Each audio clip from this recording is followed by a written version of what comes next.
బాలీవుడ్ చిత్ర పరిశ్రమలో ఎంతోమంది హీరోయిన్లు ఉన్న సంగతి తెలిసిందే. అందులో ప్రముఖ నటి ఆతియా శెట్టి గురించి ప్రత్యేకంగా చెప్పనవసరం లేదు. ఈ భామ మోడల్గా తన కెరీర్ ప్రారంభించింది.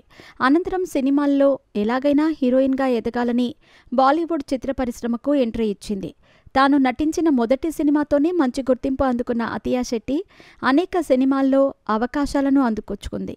బ్యాక్ టు బ్యాక్ సినిమాలు చేసుకుంటూ బాలీవుడ్ చిత్ర పరిశ్రమలో స్టార్ హీరోయిన్గా తన హవాను కొనసాగించింది.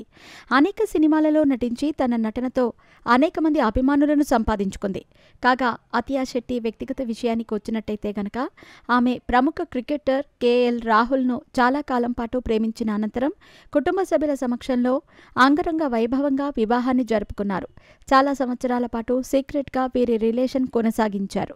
ఈ జంట 2023వ సంవత్సరంలో వివాహం చేసుకున్నారు.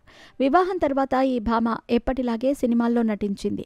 రీసెంట్గానే ఆతియా శెట్టి, కేఎల్ రాహుల్ దంపతులు తల్లిదండ్రులయ్యారు. ఆతియా శెట్టి పండంటి ఆడబిడ్డకు జన్మనిచ్చింది.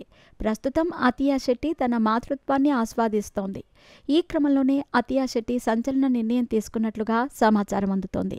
ఆతియా శెట్టి సినిమాలకు వీడ్కోలు పలికినట్టుగా బాలీవుడ్ సర్కిల్స్లో వార్త వైరల్గా మారింది. సినిమాలకు వీడ్కోలు చెప్పాలని కేఎల్ రాహుల్ గత కొద్ది రోజుల నుంచి ఇబ్బంది పెడుతున్నారట. ఈ కారణంగానే తన భర్త కోరిక మేరకు ఆతియా శెట్టి సినిమాలకు వీడ్కోలు చెప్పినట్టుగా ఓ వార్త వైరల్ అవుతోంది. ఈ విషయం తెలిసి ఆతియా శెట్టి అభిమానులు ఆవేదన వ్యక్తం చేస్తున్నారు. ఇందులో ఎంతవరకు వాస్తవం ఉందో తెలియాల్సి ఉంది. త్వరలోనే ఈ విషయంపైన మరింత సమాచారం వెలువడనుంది.